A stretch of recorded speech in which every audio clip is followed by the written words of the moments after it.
boa tarde a todos. Eu sou o professor Daniel Nascimento, sou tecnólogo em radiologia, formado pela Universidade 9 de Julho, com licenciatura em Ciências Biológicas e pós-graduação em Anatomia Humana Funcional e Clínica. É um prazer recebê-los aqui em nossa videoaula a respeito da introdução à anatomia humana. Hoje, entrarmos em um laboratório de anatomia é algo, dos momentos mais esperados, né, pelos alunos, pelos estudantes universitários, de escola técnica, e faz parte da nossa cultura e também da disciplina, né, de todo profissional da área da saúde, conhecer um pouquinho de como tudo aconteceu, como tudo foi permitido.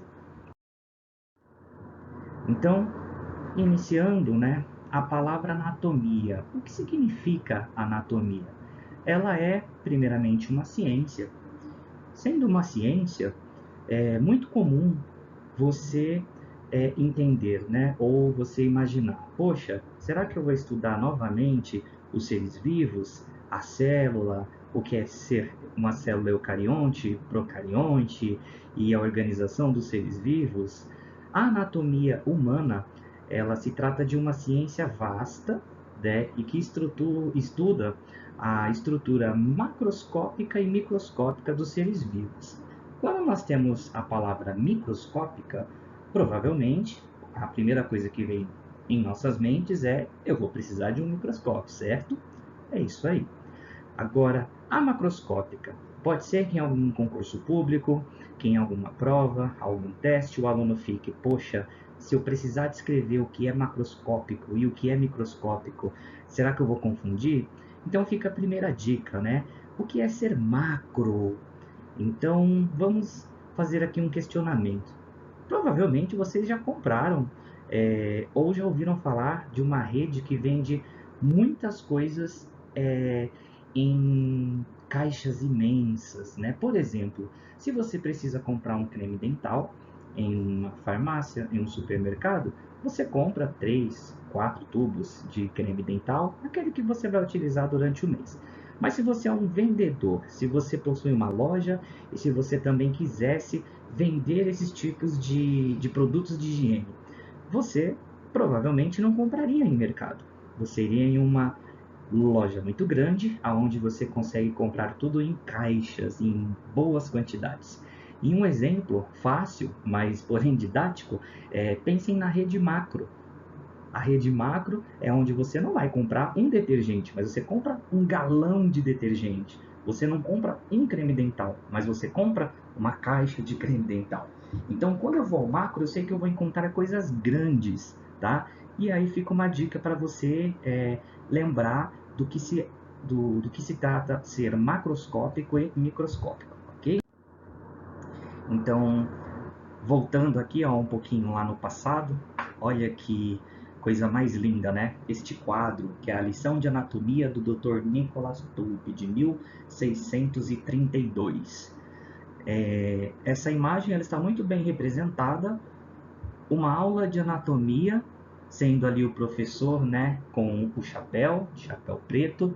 Isso no passado, né, significava conhecimento, posse, poder, né, era ali o que auxiliava os alunos, era literalmente o que transmitia o conhecimento. E que são aqueles outros que estão ali, ó, tudo em cima do cadáver, né? Eram, né, os futuros médicos, ou seja, os futuros anatomistas, e ali todos muito curiosos, né? Observando cada detalhe ali do antebraço. O doutor Nicholas Tulpe dissecou o membro, colocaram ali alguns músculos e nervos para fora, e olha só aqueles alunos ávidos pelo conhecimento que hoje, né, se resume a vocês, nós professores, ensinando ali com todo carinho, com toda a arte, com todo o amor que aprendemos, e vocês em cima, seja do cadáver, em um laboratório de anatomia, seja através de uma representação de slides, ou até mesmo com uma peça sintética e os livros. Aqui é mais uma representação, né, de como as coisas eram no passado. Né? Nós estamos falando aí de 1600, 1700, então, depois de Cristo. Observem que a arte ela era expressa desta forma, através da pintura, através de quadros. E hoje nós temos essa abertura para estudar anatomia facilmente, mas no passado isso não era uma prática considerada aceitável. Era vista pela igreja como um ato muito profano, né? Porque diz as escrituras que o corpo é o templo do espírito. Então imaginem, né? Você entra ali dentro de uma sala e de repente há um cadáver nesta sala, né? Para a igreja isso era considerado um pecado. Então não eram permitidos os estudos no cadáver em anatomia no passado, como nós estudamos hoje. Este é Cláudio Galeno, tá? Aqui nós temos Andreas Versalius. Quem são, professores, estes homens, né? Que contribuíram para que hoje nós pudéssemos estudar, ter uma aula de anatomia, conhecer o corpo humano, como ele é por dentro. Como eu havia dito, no passado era uma prática proibida, e alguns estudantes, alguns cientistas, alguns pintores, grandes nomes como Versalius, Galeno, Leonardo da Vinci, aos poucos, né, foram contribuindo, sem saber eles, a riqueza de detalhes, a riqueza de recursos que nós teríamos hoje em 2021. Então, quem eram esses homens? Esses homens não era permitido o estudo do cadáver, mas nem por isso, meus amigos, meus queridos alunos, nem por isso eles ficavam sem os estudos. Então, acreditem, né? Leonardo da Vinci, o criador aí dessa obra maravilhosa do homem vitruviano, por exemplo, existem, né, relatos de que Leonardo da Vinci ele era um dos cientistas antigos que após um funeral, veja bem, após um velório, após uma cerimônia fúnebre, né, Leonardo da Vinci retornava ao cemitério e ali ele fazia exumação de corpos. Ele abria o caixão e retirava o corpo, retirava ali aquele cadáver e levava para dentro de seu laboratório para fazer as dissecções. Quando digo dissecar, é literalmente o ato de cortar, tá? O ato de eviscerar o cadáver, colocar os órgãos para fora para fins científicos. Então fica aí uma curiosidade de Leonardo da Vinci, tá? Ele não é só o pai de Mona Lisa, de obras fantásticas, mas também ele é um grande contribuidor, ele foi um grande contribuidor para os estudos de anatomia nos dias atuais. Então, qual que é o objetivo, professor, da disciplina de anatomia humana? Ela estuda a estrutura do corpo nos diversos sistemas, né? Quais são esses sistemas? Esquelético. E aí o professor pergunta o nome de um osso que todo mundo conhece, né? Que geralmente os alunos falam, professor, estou começando hoje, primeiro dia de aula, não sei nada. E vocês sabem, tá? Provavelmente vocês já ouviram falar do fêmur, já ouviram falar da bacia, já ouviram falar de costelas, tá? Então esse conhecimento que vocês já sabem, que vocês adquiriram, seja por um raio-x que você realizou, seja por algum amigo que você foi visitar no hospital, que precisou aí ser hospitalizado e depender de exames diagnósticos, você tem algum contato com alguma estrutura do seu corpo. Então nós iremos aproveitar este breve conhecimento e a partir de hoje em nossas aulas vocês irão começar a entender um pouquinho mais, se aprofundar naquela curiosidade, tá? Ou naquilo que foi diferente que um dia vocês já viram. Nós temos aí, seguido do sistema esquelético muscular, artrologia, sistema nervoso, sistema hormonal, sistema linfático. Professor, essa é a novidade. O que é o sistema linfático? O nosso sistema imunológico, que trabalha com o líquido linfático, com a linfa, tá? E aí, professor, me confundiu ainda mais, tá? Um exemplo bem básico. Nós não devemos espremer a acne do rosto, a espinha, né? A tão temida espinha. Mas quando assim o fazemos, a partir do momento, né, que você observa ali que sangrou aquela área da sua pele, em alguns minutos você irá observar um líquido claro, um líquido meio que transparente, mas que na verdade ele é um pouco amarelado, tá? Aquilo é a linfa. Tá? E o que é essa linfa, professor? É como se fosse um pequeno detergente que vai ficar naquela região onde você furou, aonde você machucou, e ali vai ser uma espécie de um desinfetante para evitar que os micro-organismos vivos entrem dentro da pele que foi aberta, daquele buraco, daquela espinha qual você furou, e ali faça a exterminação de bactérias, tá? Essencial para a manutenção da vida, o sistema linfático, o digestório, respiratório, circulatório, urinário, reprodutor e os órgãos do sentido. Então, olha, dentro, tá, da disciplina de anatomia, nós podemos comentar as grandes áreas e quais são as especialidades dessas áreas. Por exemplo, quem estuda o sistema esquelético, né, ou a ciência que estuda os nossos ossos, ela é chamada de osteologia.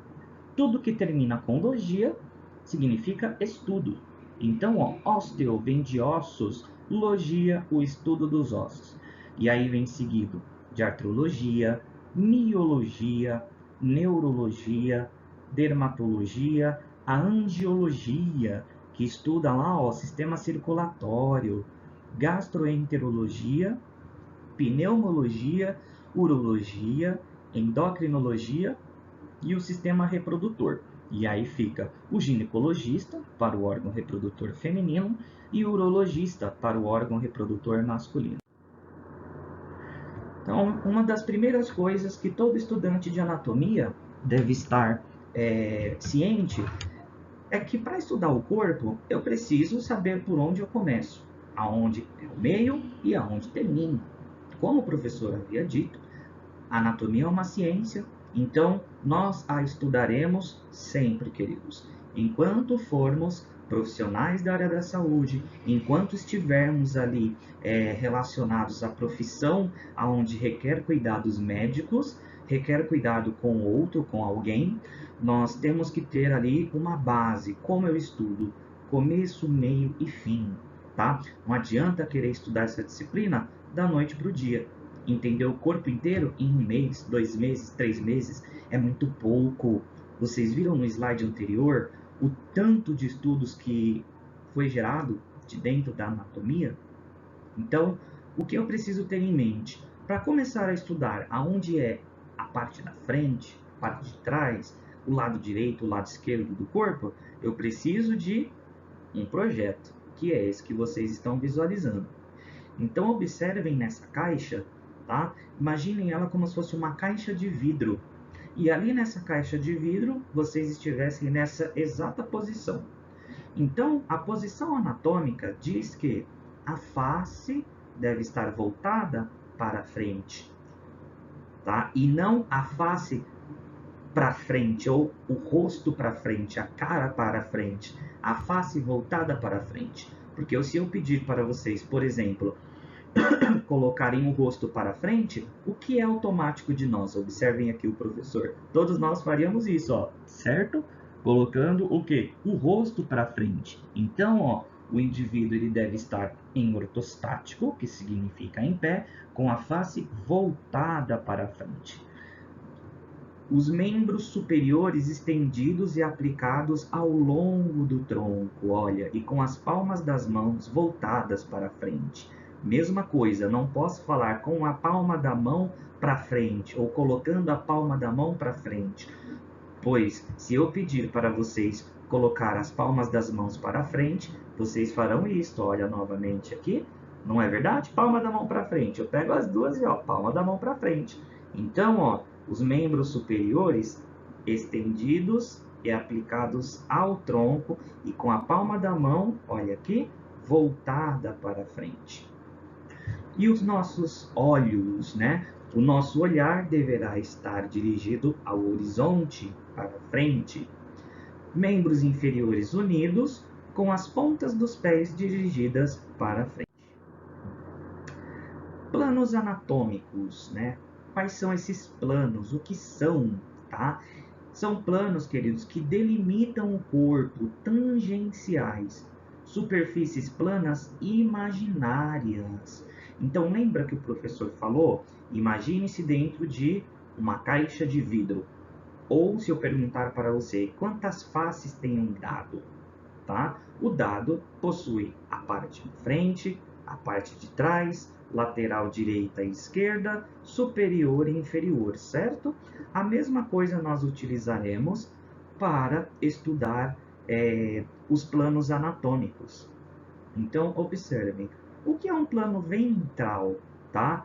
O que é um plano dorsal, lateral, superior ou cranial, inferior ou podálico? São exatamente as faces deste vidro ou deste dado imaginário que nós traremos para o corpo, tá? Então, ó, o que é ventral? Tudo que está na sua região da frente, toda a parte da frente. Dorsal, toda a área e região posterior.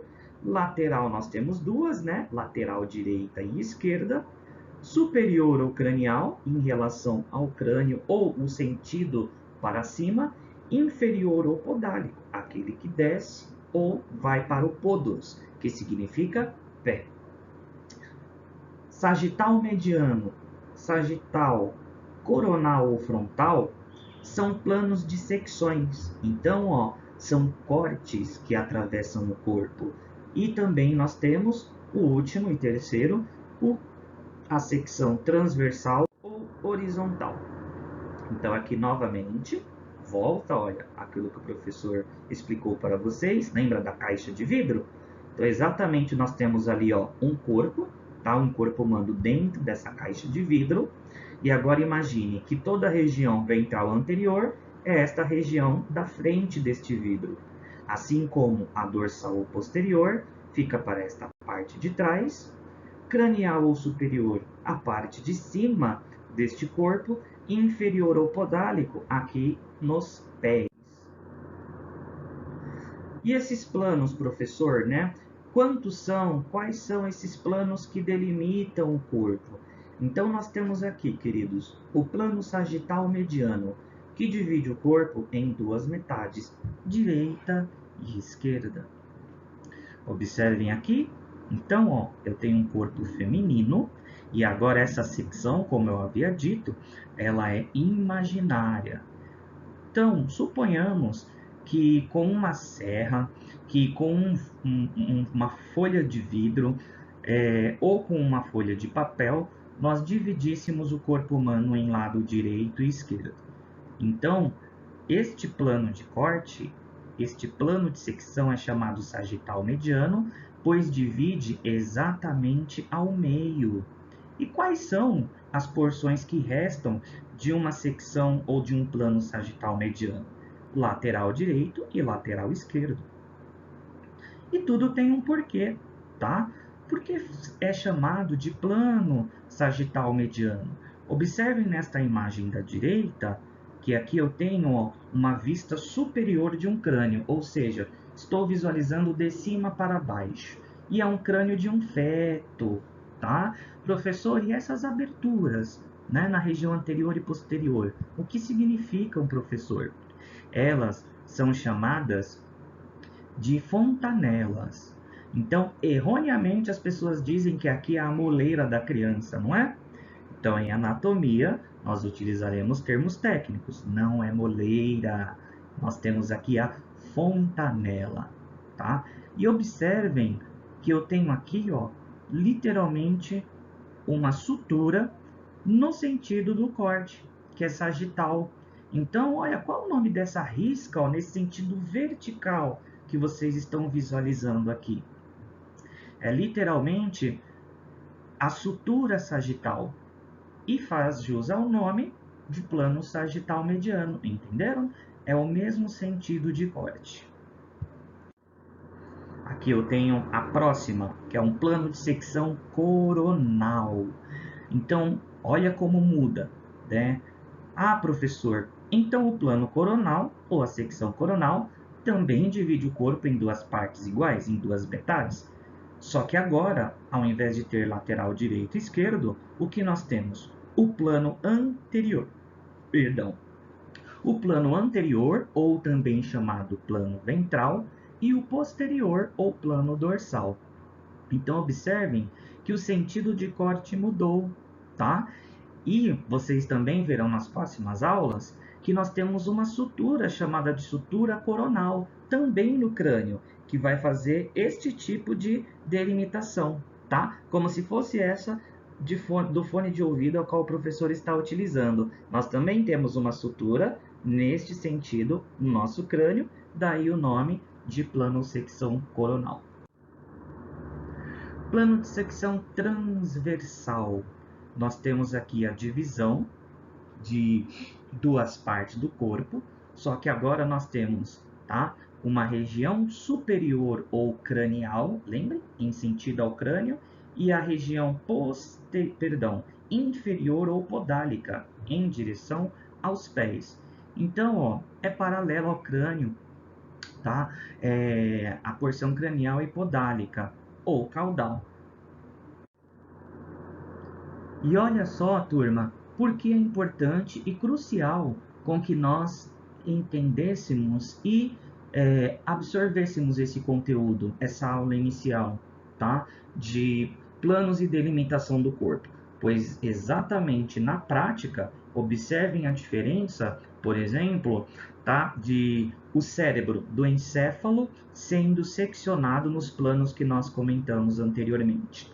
Então aqui, ó, observem, se vocês fossem estudantes, por exemplo, de um curso onde houvesse a necessidade de seccionar órgãos, partes do corpo, tá? Por exemplo, quem atua em um IML, um Instituto Médico Legal, digamos que este cérebro, que vocês estão vendo aqui na imagem da direita, ó, o médico legista pede, né, para o auxiliar de necrópsia, para o profissional que está ali o auxiliando e fala, olha, eu suspeito que esse indivíduo sofreu de um AVC, de um acidente vascular cerebral, mais conhecido como derrame, né? Então, se o médico suspeita desta causa de morte e ele solicitar que fossem fatiados, né, que fosse fatiado o encéfalo em 3 partes, onde essas partes deverão apresentar secções frontais, olha como eu tenho a estrutura do corte. Olha como ele me aparece. Agora, na imagem de baixo, também à direita, nós temos outro sentido de corte, que é o axial ou transversal. E aqui na imagem à direita, olha a diferença da imagem de cima, do encéfalo, e da imagem de baixo. Não são diferentes? Então, algumas patologias, meus queridos, ela exige que os cortes sejam efetuados exatamente da forma a qual foi solicitado.